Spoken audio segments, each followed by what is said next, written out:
Bonsoir mesdames, messieurs, bonsoir. Je suis heureuse de vous retrouver ce soir encore dans le cadre de cette autre production de votre émission Entre copines sur Spectrum Télévision.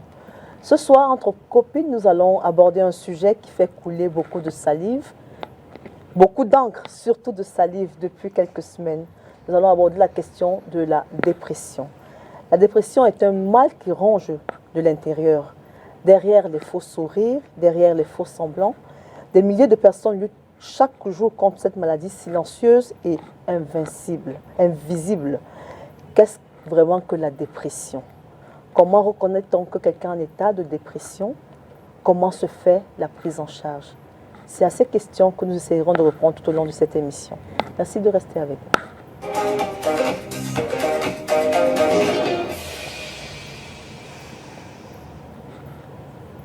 La dépression quand l'âme souffre en silence, c'est le thème de notre émission de ce soir.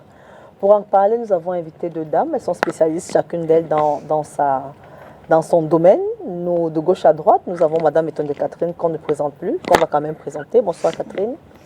Bonsoir Emile, bonsoir à tous les téléspectateurs. Alors, bonsoir à Doratine. Alors, je voulais l'exclusivité de la présentation de Doratine, mais on y arrive. Vous êtes spécialiste de la santé mentale. Alors, que vous inspire l'actualité que nous avons maintenant, sans vraiment être obligé de les nommer, mais l'actualité que tout le monde connaît, qu'est-ce que ça vous inspire? Je pense que ça arrive, c'est pas que j'apprécie ce qui arrive, hein, mais ça arrive au bon moment parce que ça permet qu'on puisse au moins parler des problèmes de santé mentale, de dépression. Comme le titre expliquait, la dépression, la souffrance, c'est à l'intérieur de nous. Bon, maintenant que les gens commencent à comprendre que grâce à ou à cause de cette actualité-là, les gens se réveillent, ils commencent à comprendre que la dépression, il faut en parler. Justement, on parle de plus en plus de maladies mentales. À quoi cela est dû? Avant, on pensait que les maladies mentales se réduisaient aux fous, j'aime pas le mot, mais aux fous qui sont dans la rue. Mais aujourd'hui, on sait qu'au-delà de la folie, il y a d'autres maladies mentales. À quoi cela est-il dû? Bon, je ne suis pas vraiment mieux placée pour parler de la maladie mentale parce que je ne suis pas médecin. Médecin, oui. Oui. Mais je sais qu'il y a ce que j'observe en psychiatrie, hein, étant donné que je travaille avec un psychiatre. Il y a des maladies mentales qui ont des causes génétiques. Il y a des maladies mentales qui viennent après la pression, parce que la dépression, quand elle devient une maladie mentale, quand elle devient une dépression grave, c'est une maladie mentale qui est due à un certain nombre de problèmes qu'on n'a pas su résoudre, qu'on n'a pas su gérer. Très bien. Merci d'être là encore. Alors, à ma gauche, j'ai Madame Doratine Maleux. Elle est ostéopathe. Bonsoir, Madame. Bonsoir, Emile. Bonsoir, Catherine. Bienvenue à Entre copines. Merci de m'avoir invitée. C'est un plaisir d'être là. Très bien. C'est un plaisir qui est partagé. Alors, c'est quoi l'ostéopathie? Alors, c'est toujours une question qui revient chaque fois que je me présente. L'ostéopathe, on va dire que l'ostéopathe, c'est le mécanicien de votre système musculo-squelettique. Oui. C'est lui qui repart le côté mécanique de votre système musculo-squelettique. Et ce mécanicien-là aussi, c'est un biomécanicien en fait. Ce mécanicien s'occupe aussi du côté psychique du corps parce qu'il y a beaucoup de douleurs mécaniques qui sont créées par l'anxiété, le burn-out, la dépression et le trouble du sommeil. Voilà, donc quand les patients arrivent et que je me rends compte que c'est ce qu'ils sont en train de traverser, j'essaye de déceler et puis je débloque et puis la personne retrouve son équilibre et les choses se font naturellement après. Alors, trivialement, pour que je comprenne et que mes téléspectateurs comprennent aussi, alors le mental transmet la douleur, le malaise sur le corps. Oui. Et vous, comme mécanicien, vous essayez de débloquer. Réparer. Voilà. Très bien. Très bien. Alors, Catherine, moi j'ai défini la dépression comme un mal. Vous, qu'est-ce que c'est que la dépression? Vous, comment vous définissez ça? Alors, je vais définir la dépression de manière que tout le monde comprenne. Moi, je définis la dépression comme un état de détresse profonde qui entraîne vers le désespoir, qui entraîne le désespoir. C'est-à-dire, on est tellement dans la détresse que on finit par On désespérer. est tellement mal. Tellement On se sent mal, le mal, mal-être est tellement profond oui. qu'on est désespéré, on perd espoir. Ok. Mhm. C'est ça la dépression. Alors, si vous vous sentez tellement mal, vous avez l'impression que tout se croule autour de vous, vous êtes en état de dépression, c'est bien cela? Oui, oui. Très bien. Alors, comment on fait pour reconnaître quelqu'un qui est en état de dépression, justement? Voilà, quelqu'un qui est en état de dépression se désintéresse de tout.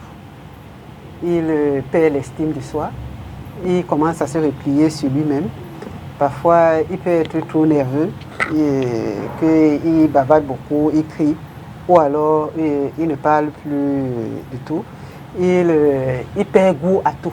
Même la nourriture ne l'intéresse plus beaucoup. C'est pour ça qu'on peut remarquer que quelqu'un qui fait une dépression maigrit beaucoup. Et puis, il a du mal à réaliser, affronter les problèmes du quotidien, à réaliser des choses au quotidien. Il peut avoir du mal à partir, à aller travailler, par exemple. Il ne voit même plus l'importance d'ailleurs. Il peut ne plus prendre soin de son aspect physique. Donc, on va voir des gens qui sont déprimés, se laver, ça ne les intéresse plus, s'habiller encore moins. Donc, quand on remarque que quelqu'un a un ou plusieurs de ces symptômes, ça veut dire qu'il est certainement en train de faire une dépression. Alors Doratine, pourquoi cette maladie est encore autant peu connue ou bien elle est peu assumée? Parce que notre culture africaine nous pousse à toujours être fort, à ne jamais faire ressortir la faiblesse qui est en nous. Quand l'être humain finit par accepter qu'il peut être faible, il fait ressortir ça et puis il peut guérir facilement. Donc chez nous, on est toujours en train de nous, on va dire, de nous enfoncer davantage dans cette dépression. Je prends mon exemple, parce que je ne prends jamais l'exemple avec X ou Y, je prends mon exemple. J'ai traversé une période de dépression pendant 2 ans. Ça, c'était après le décès de ma mère. J'avais plus goût à la vie, comme Catherine l'a dit, on n'a plus goût à rien et tout, je ne voulais rien faire. Je pense même que dans une de mes prières, j'ai dit au Seigneur, je ne sais pas ce que je fais sur terre, vraiment, prends-moi. Je n'ai rien à faire ici, là. Personne ne m'aime, je ne vois personne. Maman est partie, c'était le seul être qui m'aimait. Et j'ai dit à un ami, je ne me sens pas bien, je fais une dépression. Il dit que ça, c'est la maladie des Blancs. Ça m'a choqué. J'ai coupé les ponts avec cette personne jusqu'à aujourd'hui. Il m'a dit ça, c'est les maladies des Blancs. Ne nous apporte pas ça ici. Ce n'est pas parce que tu as du sang blanc dans tes veines que tu vas penser que tu vas avoir automatiquement la maladie. Venant d'un intellectuel, j'étais vraiment choquée. Je pense que nous, on n'écoute pas déjà. Il y a beaucoup de gens qui n'écoutent pas. Et je pense que écouter aussi, c'est un don.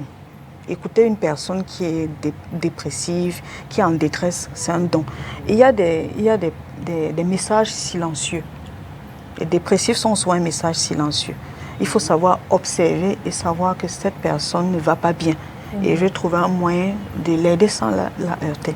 Ici, on se moque quand vous dites que vous n'allez pas bien. Quand vous demandez de l'aide à gauche ou à droite, on vient, on te dit, arrête de raconter tes histoires aux gens. Parce qu'après, on se moque de toi. Mais malheureusement, il faut bien que tu trouves quelqu'un à qui parler. Ça coûte un peu cher d'aller voir un psychologue ou un psychiatre. Pour certaines personnes, ils ont honte d'aller voir un étranger pour aller raconter tes histoires. Pourtant, c'est des personnes qui sont bien placées pour nous écouter et trouver des solutions, nous aider à trouver des solutions. Parce que ce n'est pas eux qui trouvent vraiment des solutions pour nous. Et moi, dans mon domaine, on dit que le meilleur thérapeute, c'est celui qui a déjà été malade. Et c'est vrai ça? Oui, c'est vrai. Parce que on peut mieux comprendre celui qui est en face. Quand je reçois une dame, elle me dit qu'elle a une cervicalgie qui refuse de partir. Elle est allée chez X, elle est allée chez Y. Et je lui dis, ok, c'est quoi le problème dans ta vie? Qu'est-ce que tu traverses comme problème? Pour les femmes, je commence toujours par le foyer. Et puis je prends les belles-sœurs et les beaux-frères, la belle-mère, les enfants. Peut-être qu'elle a un enfant qui embête. Ou alors, elle a juste une perte d'estime en soi. Oui, ça peut être n'importe quoi. Le jour que je décèle ce qui se passe dans sa vie, elles font en larmes. Dans mon bureau, dans mon cabinet. Et moi, je trouve des moyens pour la reconforter avec des mots. Si c'était moi, j'aimerais bien qu'on me dise que ça va aller, ne pleure pas. Moi, je suis croyante, Dieu t'aime, il a une mission pour toi, pense à tes enfants. Moi, je suis là. Si tu veux, viens chez moi, on va manger le couscous ensemble et tout. Ou bien, je vais t'amener à Kribi, c'est mon village. Viens, on va aller à Kribi, on va aller à la plage. Ça fait toujours rigoler la personne et puis elle finit par me faire confiance et j'ai un meilleur résultat quand je manipule les cervicales, elle est beaucoup plus détendue. Et il y en a qui sont restés avec moi tellement longtemps qu'au point où, quand elles ont un problème, elles ne veulent plus tomber dans cette dépression. Elles m'appellent, on se voit ailleurs et on discute hors cabinet. Et je pense que c'est ce qu'il faut aux gens. Il faut que les gens apprennent à écouter, à ne pas repousser celui qui est en danger. Parce que c'est ça la dépression, c'est que tu es en danger à l'intérieur. Oui. Ça bouillonne de l'intérieur, c'est un burn-out. Ton âme est en train de dire au corps que vraiment moi je vais exploser. J'en ai marre de rester là où c'est comprimé là. Donc je pense que c'est ça. Donc il faut beaucoup de bienveillance dans votre métier. Oui. Beaucoup de, je veux dire que beaucoup de dons de soi aussi. De soi, oui. La délicatesse aussi, il faut savoir quoi dire. Il ne faut pas heurter les gens. Il ne faut pas parce que quelqu'un est venu, elle est grasse, tu vas dire comment tu es obèse. Non. Ou elle est sale. Et je prends mon exemple, j'ai pris beaucoup de poids après le décès de ma mère parce que juste 2 mois après, j'ai été opérée. On m'a enlevé un bébé mort dans le ventre. Et c'était très pénible parce que le premier a 25 ans. Donc c'était le deuxième. Et moi je pensais qu'il allait venir mettre une sorte de pansement dans mon cœur pour le décès de ma mère. Donc lui il est venu là tout gâter. Donc j'ai pris du poids, l'anesthésie dans moi, ça m'a gâté la peau, ça m'a donné plusieurs teints. Et on se moquait de moi en route, on dit que regarde comment tu te négliges. Quand tu étais en Angleterre, tu n'étais pas comme ça, toi. Si je rentre à la maison, je suis heurtée, je me mets à pleurer. Et puis je me demande qu'est-ce que je suis même venue chercher au Cameroun. Et puis je me suis dit, c'est peut-être mieux que je meure. Puisqu'il n'y a personne ne m'aime. Je n'ai plus personne. Donc c'était vraiment difficile. Alors là, je peux facilement lire la dépression sans que la personne ne dise quoi que ce soit. Il suffit que je discute avec cette personne 2-3 fois. Je me dis, il y a quelque chose qui ne va pas. Et je vais l'appeler, pas régulièrement parce qu'après, elle te repousse quand tu l'appelles trop. Oui, elle te repousse, la personne te repousse. Je vais essayer de la titiller, de lui envoyer des blagues, envoyer des flyers de temps en temps pour la titiller. S'il y a des événements, j'invite la personne, même si on n'est pas parenté. Pour qu'elle sorte. Oui, qu'elle essaie un peu de sortir, rencontrer d'autres personnes. Parce que moi, j'aurais voulu qu'on fasse ça avec moi. Je suis sortie de ma dépression parce que j'ai beaucoup prié. On revient sur la prise en charge. D'accord. Est-ce que le problème de la dépression n'est pas justement l'environnement? Est-ce que l'une des causes d'aggravation de la dépression, ce n'est pas un peu l'environnement? Elle dit justement, quand je parle d'environnement, je dis qui nous entoure, dans quel cadre de vie on est, à qui est-ce qu'on peut parler, est-ce que ce n'est pas... Oui, justement, parce que l'environnement, parfois, dit exactement ce qu'il ne faut pas dire. C'est ça. Elle fait exactement ce qu'il ne faut pas faire. Quelqu'un qui fait la dépression, c'est déjà assez lourd dans sa tête et dans son cœur. Maintenant, il a besoin d'apaisement. La personne a besoin d'être rassurée. La personne a besoin d'être protégée, écoutée, comme Doratine a dit. Or, dans notre environnement, qu'est-ce qui se passe? On dit souvent, tu penses que tu es le seul à avoir des problèmes. Voilà. On critique. Oui, on critique, on juge. Tu en fais un peu trop. Oh, il faut que tu fasses l'effort. Pourquoi tu te laisses aller? Et tu te plains trop. Donc c'est pour ça que quand quelqu'un finit par commettre un acte comme les actes qu'on voit ces derniers temps, on se demande pourquoi il a fait, alors que la personne a envoyé des signaux. Donc, dans l'environnement, parfois, celui qui est déprimé, c'est lui qu'on nous prime encore plus. C'est ça. Il y a des gens dans des familles qui ont même intérêt à ce que certaines personnes soient déprimées parce que, du coup, la personne ne leur fait pas ombrage ou bien parce qu'il y a des intérêts en jeu et ainsi de suite. En entreprise aussi, quand quelqu'un est émotionnellement fragile, les autres peuvent avoir tendance à l'enfoncer davantage. Oui, parce que pour des raisons diverses, on peut avoir tendance à l'enfoncer. La société aussi qui, parfois, par ignorance, comme elle a dit, elle a pris du poids. Tout de suite, les gens vont commencer à dire pourquoi tu es rentré au Cameroun, il fallait que tu restes en Angleterre et tout ça. Quel rapport entre eux?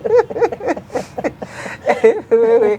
Et parfois, c'est la pression qu'on met. Si tu rentres en Angleterre, tu n'auras pas les mêmes problèmes. Qu'est-ce qu'on en sait? Qu'est-ce qu'on en sait? Donc, l'environnement ne cherche pas souvent à comprendre les problèmes. Quand il s'agit par exemple de la vie de couple, là alors c'est grave. Un homme, comme Emile me disait en off, quand une femme est coquifiée, comme on dit au quartier, ça fait mal. Mais on a tellement envie de consacrer l'illégalité. C'est ça. On Que va on fait consacrer, comme ça. Oui. C'est normal. C'est quoi. normal. C'est normal. Que tu La te femme plains doit pourquoi? accepter. Tu te plains pourquoi? Parce que c'est On la est des première fois. bantous. La polygamie, Ça existe. Je suis la première personne qu'on trompe. Voilà. C'est ça. Oui. Tout ça, ça fait mal. Parce qu'une femme qui est trompée a un mélange d'émotions. La honte, la tristesse, la peur, et ainsi de suite. Le manque de confiance. Le manque de confiance. Tout ça là, ça la fragilise. Et donc, celui qui voit ça, il va se dire que oh, c'est seulement parce que ton mari a fait, seulement parce que... Déjà, Sans c'est savoir alors ce que qui se passe. c'est énorme. Hein?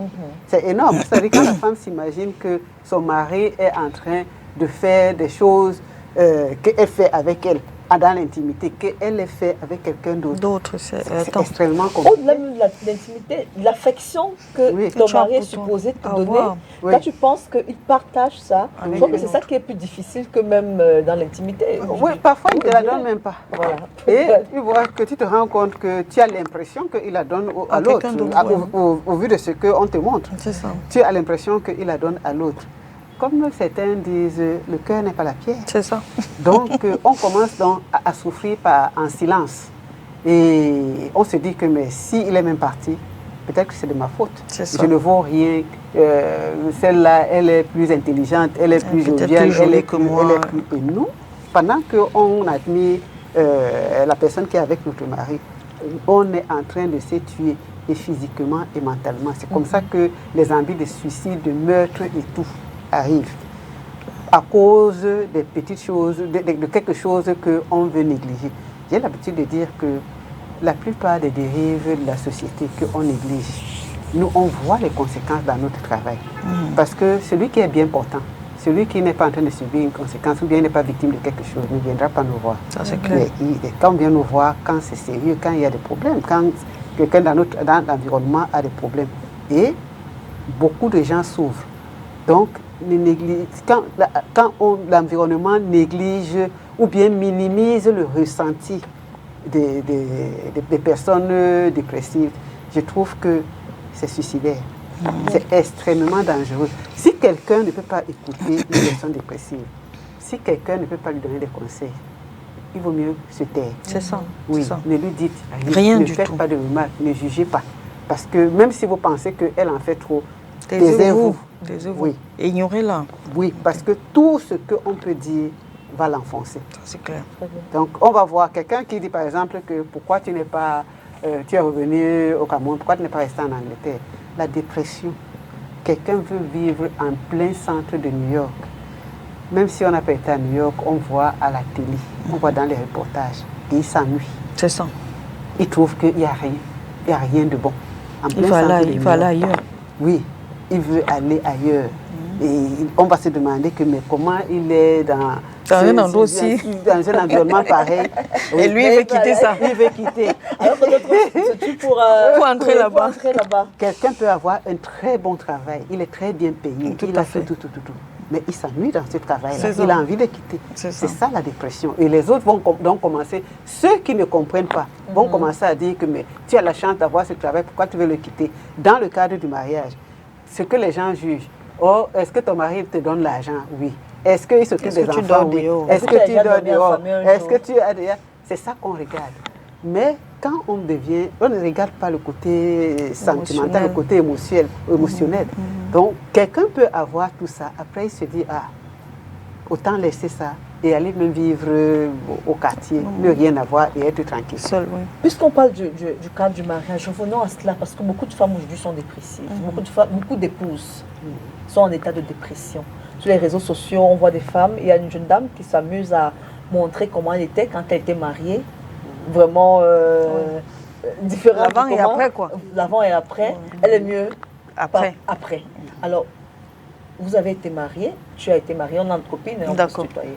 Alors, tu as été mariée et comment ça se passe? Comment on fait pour que deux personnes qui se sont choisies, qui se sont certainement aimées, parce que on se marie quand même parce qu'on s'aime, à un moment donné, on en arrive à être dépressif à côté de la personne qu'on a aimée? Bon, je vais dire, Yamine, que j'ai été mariée 2 fois.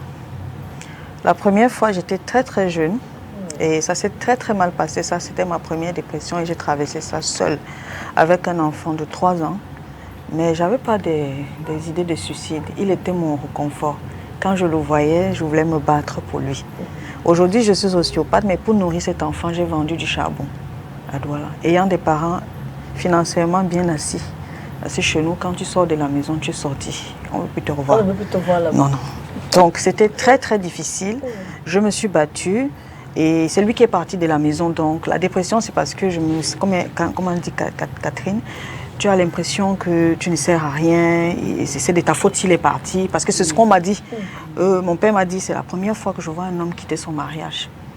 Et c'est resté dans ma tête, je me suis dit, pourquoi moi? Peut-être que j'ai fait quelque chose qu'il ne fallait pas. Donc, on a divorcé des années après. De 2007 à 2019, le divorce a été prononcé. L'enfant est déjà grand.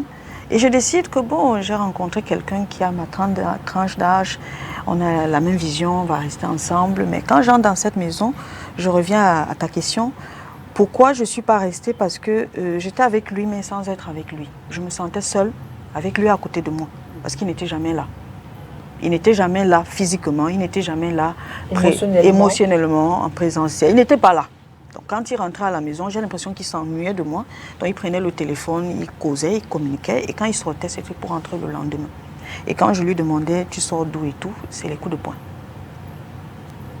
Donc, je me suis dit, une fois, 2 fois, non, ça suffit comme ça. Un jour, il est rentré du travail. Il y a le van qui attendait dehors. J'attendais qu'il vienne pour qu'il ne dise pas que j'ai volé. Donc j'ai ramassé tout ce que j'ai acheté. Je suis allée déposer chez ma mère à crédit.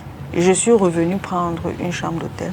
J'ai continué parce que j'ai ouvert mon cabinet à Douala, donc je dois continuer de travailler. Mais pendant quelques mois, c'était un peu difficile. Ce n'était pas une dépression, mais c'était des regrets. Je me suis dit, pourquoi je me suis précipitée? Et je ne voulais pas revivre ce que j'ai vécu avec mon premier mari et tout. J'ai décidé de partir un peu plus tôt, avant de sombrer encore. Donc je pense qu'il y a des femmes qui sont dans leur foyer, mais Catherine l'a dit, elles ne reçoivent pas de l'amour. Elles sont là, elles font des enfants, elles travaillent, elles ont peut-être des bons postes quelque part, elles servent à quelque chose, elles accompagnent les maris, mais le mari n'est pas présent. Il n'est pas présent, il est occupé par quelque chose, il est préoccupé par autre chose, ça peut être ses parents, ça peut être une maîtresse, ça peut être une sœur qui est en détresse. Pour lui, c'est plus important que son propre foyer. Il ne s'occupe pas des enfants et ça heurte beaucoup les mamans quand elles se rendent compte que le papa ne s'occupe pas des enfants. Quand je dis s'occuper, ce n'est pas forcément donner de l'argent. C'est la présence, jouer avec les enfants aiment ça. C'est la connexion émotionnelle. Voilà. Il est important qu'on dise aux gens que ce n'est pas parce que vous êtes dans la même maison que vous êtes mariés. C'est ça. Il faut vivre le mariage, il faut connecter. Oui. Donc les enfants qui ne partagent pas le même repas avec les parents à table, ça a un impact dans leur vie. Et la maman est triste parce qu'elle fait à manger, il n'est pas là. Il y a un peu de tout ça. J'ai vécu ça et certaines patientes qui viennent me voir, qui me parlent de ce qu'elles traversent. Et il y a le côté intime aussi, tu vois, l'homme ne veut plus d'elle, il ne veut plus d'elle, il ne veut même plus la voir en nuisette, ça n'a rien à voir, il s'en fiche quoi. C'est comme si c'est sa maman qui est devant lui en nuisette, ça ne lui dit plus rien. Ou sa soeur, ou sa cousine, ou sa grand-mère, ça n'a plus d'effet. Donc, ce côté-là, ça aide beaucoup les femmes, beaucoup. Elles ont l'impression qu'elles ne servent à rien et que c'est elles qui forcent le mariage. D'accord. Est-ce que la société ne favorise pas, pardon, je vais expliquer la dépression. Les femmes restent dedans parce qu'elles ont peur du regard extérieur. Elles restent dedans parce que quand on a un certain âge, les gens me disent, je n'ai pas marié, je ne dois pas parler. Quand les mariés parlent. Quand les mariés parlent. Est-ce que la société ne favorise pas cet état de dépression-là? N'envoie pas un peu les femmes à la dépression? Parce qu'elles ont peur du jugement, elles ont peur de tout ce qu'on va dire autour de ça. Oui, justement, la société favorise ça. Puisqu'elle juge facilement. Donc, quelqu'un qui décide de quitter un mari qui lui donnait tout. C'est difficile. Donner tout. Ce mot-là, moi je ne sais pas ce qu'on met dans tout. C'est matériel. C'est matériel. Parce qu'il n'y a pas d'émotion. On réfléchit beaucoup en termes de profit, en termes d'intérêt. C'est-à-dire le côté émotionnel, le côté affectif disparaît. Ce qu'on regarde, comme dans le cas de la jeune fille, la jeune dame qui est morte avec ses enfants. Ce que j'ai entendu un peu partout, son mari lui donnait ça, il lui donnait. Il y a des femmes qui se battent, qui gagnent bien leur vie. Elles n'ont pas besoin de ce matériel-là. Elles ont besoin de quoi? Elles ont besoin d'affection. Donc quand on se marie, quand on a un certain âge, ce n'est plus le matériel qui nous intéresse. Parfois, ce n'est même plus forcément le sexe, mais c'est cette connexion qui est entre les deux personnes. Oui. La sensation qu'on n'est pas seul. C'est ça. Qu'on n'est pas seul. Et puis, quand les besoins affectifs sont comblés, ça nous donne des ailes. C'est ça. Oui, ça nous apaise, ça nous rassure. C'est le meilleur make-up en fait. Voilà. On a moins de rides. Oui, on est joyeux. L'équilibre. Il vaut mieux ne pas être dans ce cadre-là. Celui qui n'est pas, qui vit seul, qui arrive à faire beaucoup de choses qui lui font plaisir seul, est différent de celui qui est dans un mariage. Qui ne reçoit rien. Qui ne reçoit rien. Bon, qui est dans un soi-disant mariage. Donc, l'environnement, notre société regarde plus tout ce qui est palpable. C'est ça, tout ce qui est matériel, oui. Maintenant, ce qui touche notre corps, notre cœur, notre esprit, on ne regarde pas. Et les femmes ont donc peur de ça. Il faut dire que les hommes aussi ont souvent des problèmes. Les femmes ont peur de ça. Si je parle de là maintenant, parfois ils ne travaillent pas. Je vais aller où?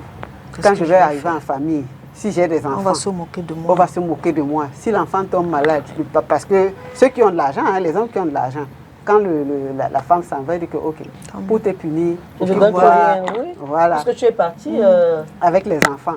Maintenant, si je rentre en famille, mon enfant tombe malade, tout le monde va me dire que tu étais avec le père de l'enfant, il te donnait tout, c'est toi qui a préféré venir ici. On réagit quand il y a déjà un drame. On ne sait pas que la femme même qui se sent déjà inutile, elle n'arrive même pas à éduquer son enfant, puisqu'elle sent qu'elle vaut rien. Donc l'enfant même devient un problème pour elle. J'avais reçu une malade qui me disait que son fils était devenu un problème parce qu'elle était dans une situation précaire, oui, fragile, avec, je crois qu'elle divorçait, quelque chose comme ça. L'enfant a ressenti que la maman est fragile. Donc c'est l'enfant qui l'a rendue dépressive jusqu'au jour où elle a dit stop. Puisqu'elle se sentait inutile. Elle avait complètement perdu l'estime de soi. Donc, les enfants, ils voient aussi ça. Et c'est comme ça que nos enfants finissent par devenir aussi des voyous. Parce qu'ils profitent de ça. La maman est fragile. C'est des gros manipulateurs, ces oui, enfants. Ils deviennent des manipulateurs. Ils font n'importe quoi. Ils savent que la maman n'a plus les moyens physiques. Et même mentalement, elle ne peut plus tenir. Donc, les enfants finissent par faire n'importe quoi. Oui, c'est vrai. L'environnement doit faire très attention. L'environnement doit apprendre à écouter. La première chose qu'on apprend dans les premiers secours psychologiques, c'est l'écoute. L'écoute active. Écoute sans juger. Sans juger. C'est-à-dire, moi, j'ai, par exemple, un bandit qui vient se faire consulter. Ou alors, je ne sais pas, une fois, j'avais eu une prostituée. On m'a appelé une prostituée qui a été multi-violée et tout ça. Un proche me dit, non, tu ne vas quand même pas aller suivre une prostituée. Je dis, je suis au travail. Je ne la juge pas. Elle a été multi-violée, on m'a appelé pour ça. Maintenant, sa vie ne m'intéresse pas. En temps normal, je n'irai pas vers les prostituées. Donc, on amène un bandit. Je m'occupe d'abord de lui. Je ne le juge pas.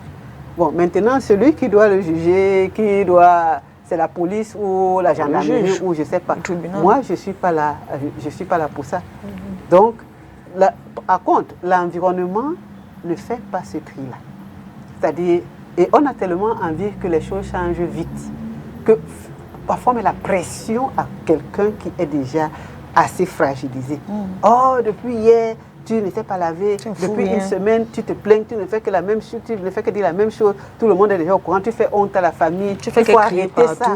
Oui, il faut arrêter ça. Et parfois, la personne qui met la pression, pour pousser l'autre encore à agir vite, elle commence à parler à tout le monde. Donc, on dresse la personne qui est dépressive contre d'autres personnes dans l'environnement parce qu'on veut qu'elle, qui est déjà fragilisée, fasse des efforts que parfois nous-mêmes qui n'avons pas de problèmes de santé mentale ne pouvons pas faire. Puisqu'on parle de personnes, Est-ce que dans ton cas, tu as dit ta première dépression, tu l'as traversée seule, heureusement tu avais ton fils, mais est-ce que autour de toi, ta famille, les membres de ta famille ont fini par comprendre ce par quoi tu passais? Plus tard, oui. Plus tard, quand je suis allée, quand je suis allée en Angleterre et que j'ai commencé mes études, ils se sont rendus compte que j'avais beaucoup changé. Ils se sont dit que c'est le pays qui m'a changé. Non, c'est parce que j'avais rencontré quelqu'un en Angleterre qui m'a donné ce que les autres n'ont pas pu me donner, de l'amour et de l'attention. Surtout que c'était même pas un membre de ma famille. C'était quelqu'un comme ça, au hasard, qui a dit: j'aime cette fille, pas de l'amour charnel, non, l'amour d'un père pour une fille et tout. Il a tellement investi pour mes études et moi, ça m'a touchée. Donc du coup, quand j'ai commencé à changer, j'ai commencé à être un peu plus joyeuse, un peu plus jeune et tout, on dit: mais qu'est-ce qui t'est arrivé et tout, le mariage ne te convenait pas. Je leur ai dit que j'étais en train de traverser les moments difficiles, mais personne n'a rien remarqué. Donc c'est ça. Comme nous sommes en train de parler, les gens ne remarquent pas. Au contraire, on te juge. On te juge par rapport à ton comportement. Non, c'est ça. Très bien. Les gens ne remarquent pas peut-être parce qu'ils ne savent pas. On est allé interroger quelques-uns de nos compatriotes. On leur a demandé s'ils savent ce que c'est que la dépression. On les écoute et on revient juste derrière.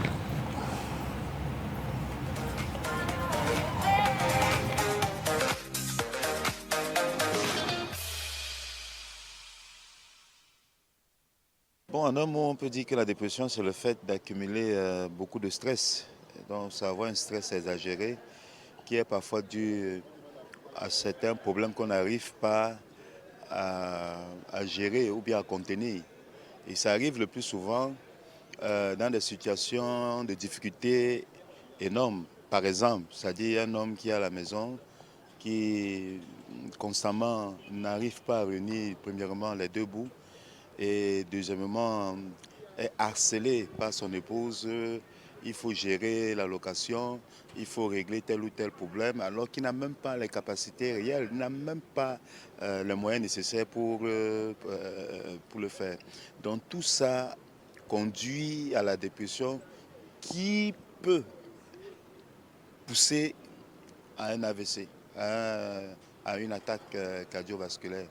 Donc, et généralement, pour en sortir de là, il faut déjà se calmer, trouver des repères, se libérer et se libérer juste. Je pense que la dépression, déjà, c'est une forme de stress qu'un individu développe en lui. Est-ce que vous avez déjà eu à souffrir ou bien connaissez quelqu'un qui a déjà eu à souffrir de ça?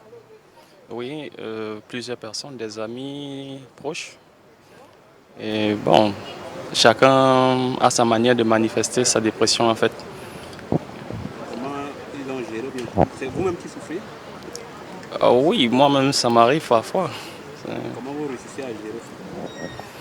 Bon, pour se passer, c'est essayer de trouver des solutions parce que la dépression vient d'avoir une cause. Et essayer de trouver la solution à la cause de cette dépression, c'est la meilleure solution en fait. La dépression, c'est l'excès le surménage, quoi. Quand beaucoup de choses s'accumulent dans votre tête, vous n'arrivez pas à gérer certaines situations, vous pouvez vous voir en train d'avoir certaines crises. Et parfois, vous pouvez vous retrouver en train de faire des choses que vous n'avez pas l'habitude de faire. Je prends un exemple. Quand vous êtes en train de travailler, on vous accumule de travail. Vous n'arrivez pas à joindre les deux bouts. Vous n'arrivez même pas à trouver un point. Oui, vous n'arrivez pas à vous concentrer même juste sur votre travail. Et vous voyez surmener, accumuler avec énormément de travaux.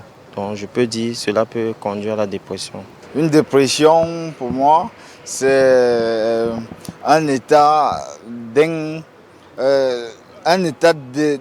quelqu'un qui est débordé par une situation, par le travail, par le manque de sommeil, par beaucoup de fatigue. C'est à ça que la dépression me renvoie. Personnellement, je n'ai pas encore subi une dépression parce que je me bats toujours pour ne pas être dans cette situation. Pour ne pas être dépressif parce que je dors beaucoup. Je fais l'effort de ne pas me retrouver à un niveau de fatigue très avancé. Et je crois que sur cette base, j'évite la dépression.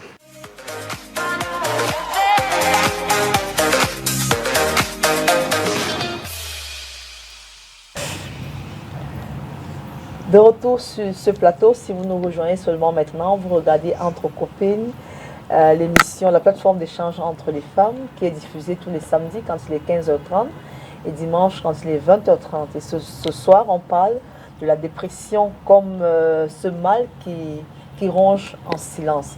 Alors, mesdames, vous avez écouté ce que les gens ont dit. Vous convenez avec moi que les gens n'ont pas encore réellement cerné ce que ça veut dire. Que la dépression, d'où l'importance d'une plus grande sensibilisation il faut une campagne pour ça. Auprès des gens. Alors, j'ai envie de te demander, Doratine, est-ce que vous êtes ostéopathe, vous avez dit? Oui.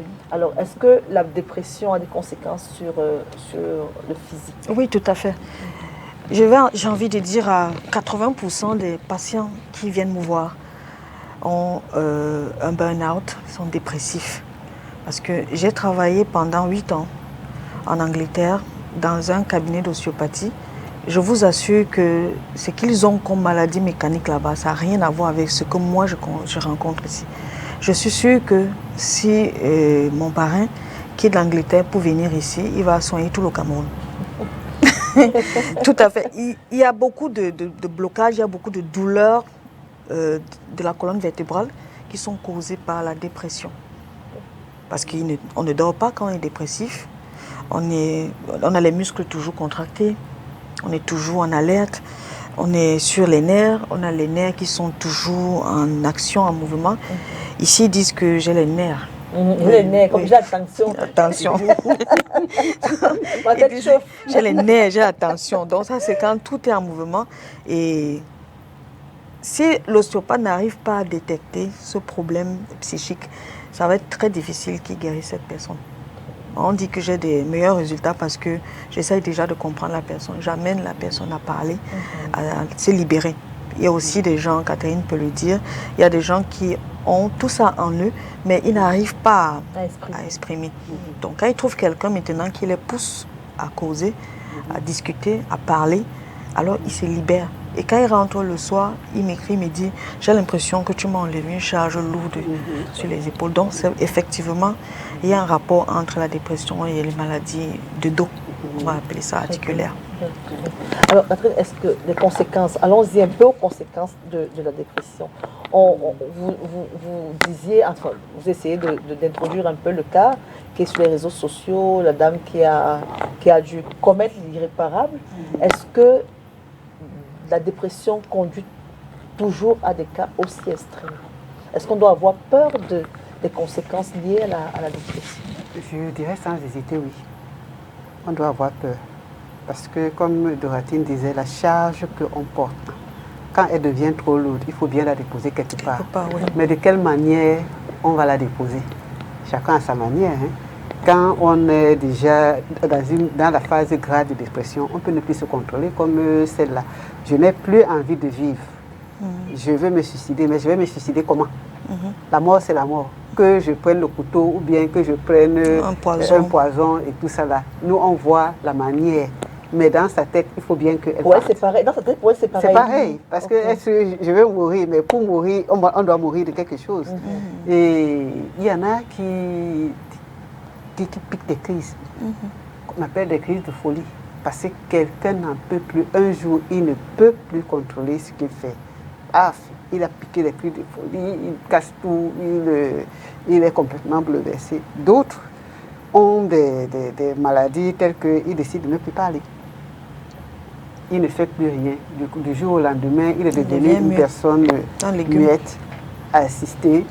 Et bon, certains aussi, on va voir des gens qui boivent beaucoup. Il est devenu soulard, ou bien il est devenu addict aux stupéfiants. Oui. Il y en a qui se retrouvent dans la rue en train de faire la prostitution. Parce qu'ils ont tellement déprimé que ce qu'elles ont cherché, en allant chercher l'affection, je suis allée avec tel, pensant qu'il va me donner l'affection, il ne m'a pas donné, je l'ai laissé, je suis allée avec tel autre, il ne m'a pas donné. Finalement, ça devient mon habitude. Et puis je dis, je m'en fous. Pourquoi ne pas J'ai vendre? été sérieux pendant longtemps, ça ne m'a rien rapporté. Donc maintenant, je mène ma vie Comme je je veux. veux. Donc, il y a beaucoup de conséquences de la dépression. C'est-à-dire, la déformation de métier fait en sorte que quand nous, on voit une personne poser un acte, on se demande d'abord qu'est-ce que la personne a vécu dans son enfance. Dans son passé, oui. Qu'est-ce que la personne vient de vivre. Il faut toujours se poser des questions.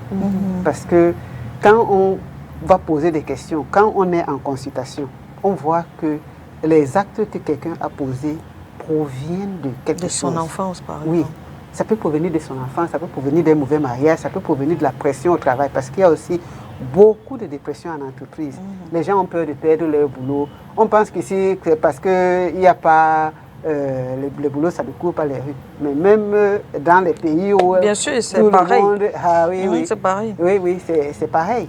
Donc, et parfois, dans ces pays, les gens sont tellement corrects que si on rate une marche, on a l'impression qu'on a raté sa vie. Ça aussi, ça met trop de pression.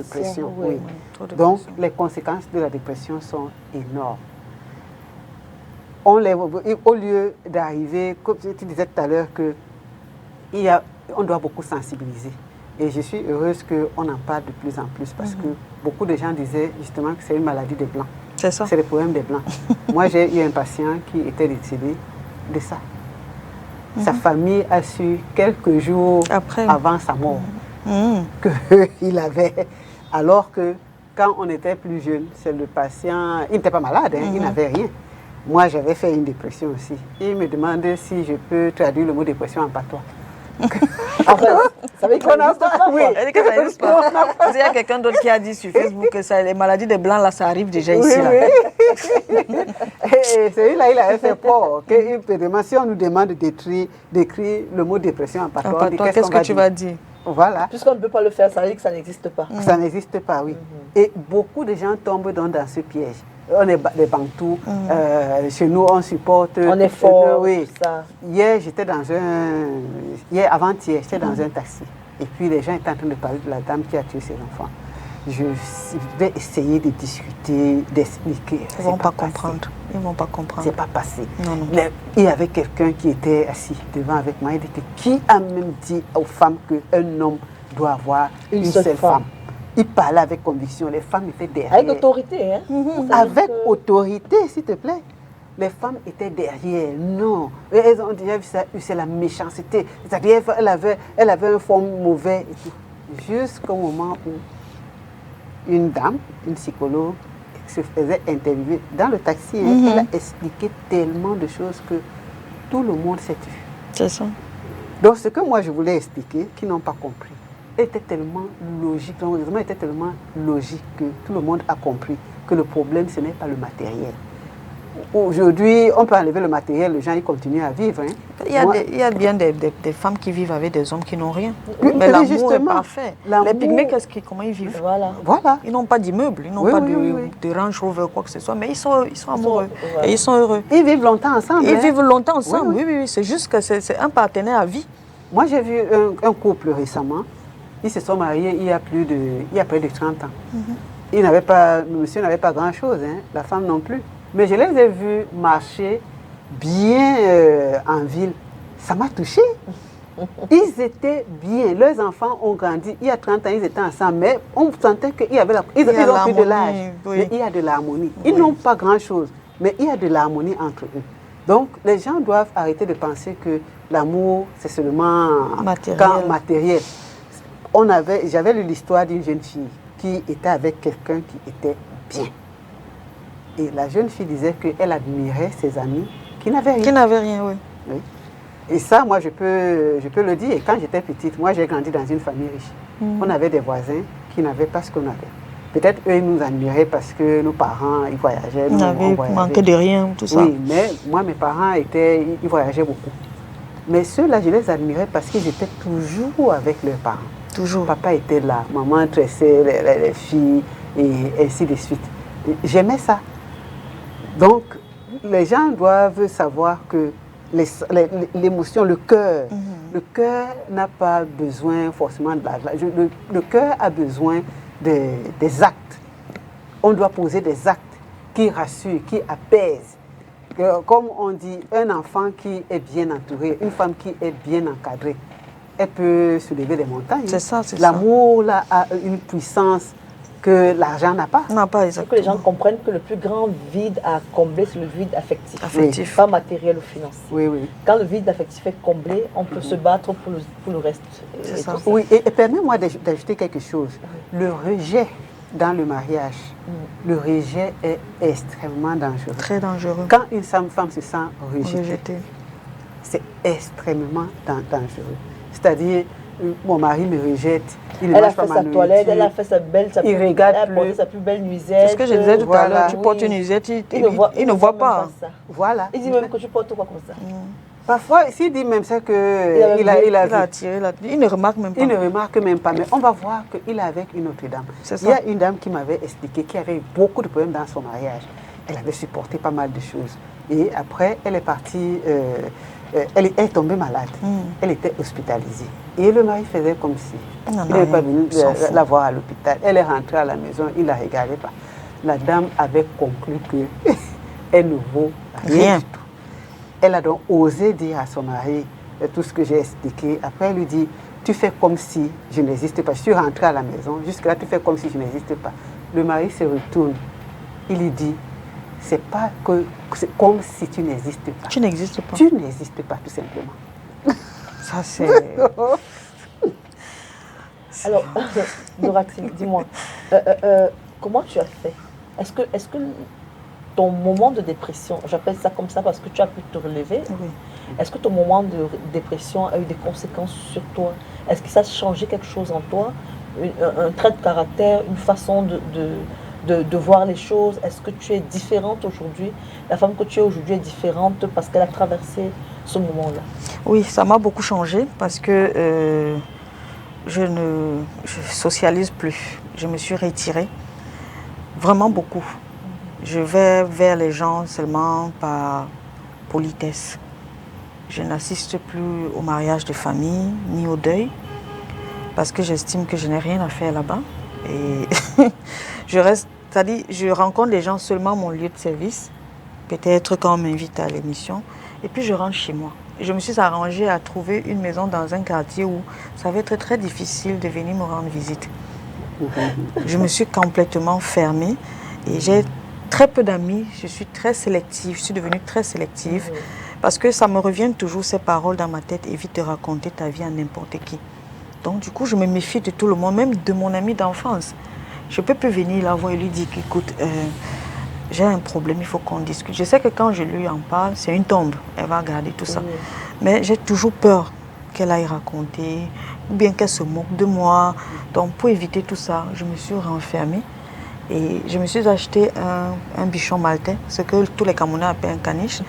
Oui, c'est mon amie là-bas maintenant. C'est à elle que je raconte mes histoires. Et quand elle me sent triste, elle vient s'asseoir sur mon lit, elle me regarde. Quand je parle, je pleure. Après, elle commence à me lécher la main pour me dire ça va aller. Là, je sens que j'ai touché le fond, mais je préfère.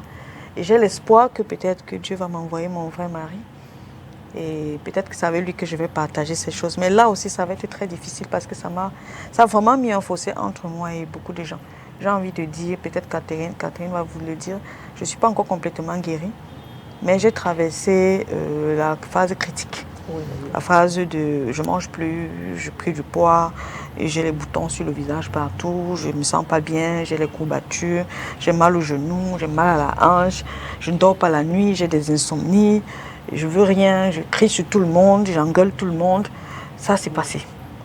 Je me suis remise au sport et j'essaye de manger un peu naturel, je prends les boissons, j'ai coupé l'alcool complètement parce que ça aussi j'étais tombée dans l'alcool. J'ai coupé complètement et vraiment je me suis retirée. Est-ce que ça vous manque pas parfois de rencontrer d'autres personnes? Rencontrer des personnes Oui, avec qui une bonne amie avec qui vous pouvez de temps en temps. Ça me manque beaucoup. Mais j'ai encore un peu peur. Parce que j'ai toujours l'impression que c'est une fausse personne qui est en face de moi. Tout à l'heure, là, je discutais avec celle qui nous a mis en contact. Oui. Et je lui disais, je ne suis pas très sûre d'aller à l'émission. Elle me dit pourquoi? Je dis que parce que je n'ai pas envie. Je veux juste rester chez moi. Elle m'a dit, vas-y, ça va te faire du bien. va parler, va discuter avec les dames, ça va te faire du bien. Et je me suis levée, je me suis lavée, j'ai dit ok, je m'en vais. J'espère que ça te fait du bien. Ah oui. Non, franchement, je ne suis pas encore bien guérie. Elle peut confirmer, je ne suis pas encore bien guérie. Et une patiente m'avait dit, tu penses que tu es très forte? Elle a écrit le numéro d'un psychologue. Elle m'a dit, va le voir. Je dis non, mais je n'ai pas besoin d'un psy. Elle me dit, si, tu en as besoin. C'était l'année dernière. C'est une patiente, hein? Oui, oui. Elle me dit, va voir un psy. Je lui ai dit, non, je n'ai pas besoin d'un, ça va passer. Elle me dit, non, va le voir. C'est pas, elle ne travaille pas là-bas, elle est patiente aussi. Elle me dit, va le voir, mais je ne suis jamais allée. Je ne suis jamais allée parce que j'ai l'impression que je peux guérir toute seule. Ça me permet de te dire, je tombe directement sur la prise en charge. Oui. Justement, quand elle parlait, je me suis dit, il y a encore quelques soucis. Oui. Ce que moi je fais souvent, c'est-à-dire en milieu hospitalier, même avec le psychiatre, quand quelqu'un vient en crise et tout ça, il y a les symptômes, les grandes lignes qui disparaissent.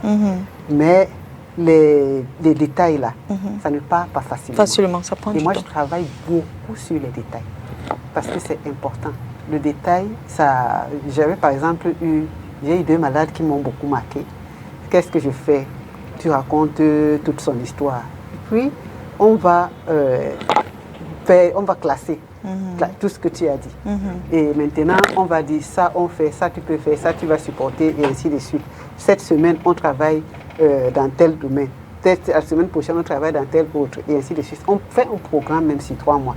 Si par exemple, ton problème, c'est que tu n'arrives plus à faire confiance aux gens, c'est bien, comme tu comprends, parce qu'il y en a qui ne comprennent même pas où est leur problème. On va travailler sur la confiance. Si c'est que tu évites la famille, on va travailler sur ce problème-là. Et puis, ça marche. Parce que j'ai vu des gens qui ont touché le fond. Aller à un enterrement, ça ne veut pas dire qu'on va embrasser tout le monde. L'enterrement, ce n'est pas le meilleur endroit, mais ça permet quand même de nous remettre en question, de soulager les autres, de socialiser, oui. Aller à un mariage, ça nous détend. Donc maintenant, si je veux aller à un mariage, je pense plutôt que si j'étais bien avec telle personne ou avec telle autre, je n'ai pas besoin de dépendre des gens. Je vais à un mariage parce que la personne m'a fait l'honneur de m'inviter. Et en plus, moi, ça me permet de m'amuser. Et si je m'amuse, le mariage se passe bien. Ok, ils peuvent divorcer le lendemain. C'est pas un problème. Mais moi, je me suis amusée. J'ai pu consoler la personne qui a eu deuil. Ça me fait du bien.